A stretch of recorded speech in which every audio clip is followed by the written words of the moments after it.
ဖွဲ့စည်းတွေပြည့်စည်တယ်ဆိုတာကအကြောင်းတစ်ချက်ကိုကြည့်လိုက်မုဒိတာမပွားနိုင်လို့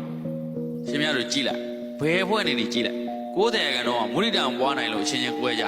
ရဲကြကိုယ့်တဲ့အောင်မြင်သွားတဲ့သူတွေပါတော့ဒီနေ့ကပြောတယ်ပဇွန်လုံးလိုပဲကနန်းလိုပဲမလုပ်တော့တကောင်နဲ့တော့ကတော့သူကသူအမိုးတောင်သူဖွင့်ပြီးတော့အောက်ကရင်လေးတက်တာတကောင်နဲ့ထည့်တာရှင်များတွန်းကန်ပြီးတော့တန့်တဲ့တကောင်လေးရအောင်ထွက်သွား3-4ကောင်လောက်ထည့်ထလိုက်တော့အဖုံးဖုံးစရာမလိုတကောင်ပေါ်တက်သွားရင်တကောင်ကဆွဲချတကောင်ပေါ်တက်တိုင်းတကောင်ကဆွဲချမြန်မာတွေကအဲ့ကနန်းသက်ရိုက်ဖြစ်ဆွဲချကြဟုတ်တယ်မလား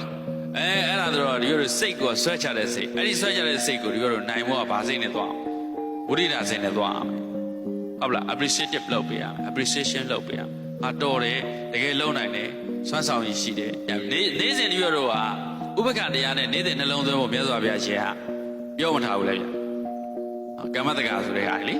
အမြဲတမ်းတရားတွေနှလုံးသွင်းဆင်ခြင်ရမယ်ဟာလေဒါတွေကဒါရှင်များတို့အကျေကတော့ပြောပြီးသားအကျေကရှင်များတို့သိပြီးသားတပည့်တော်ကဒီလိုချင်းကပ်လို့ပြောတာ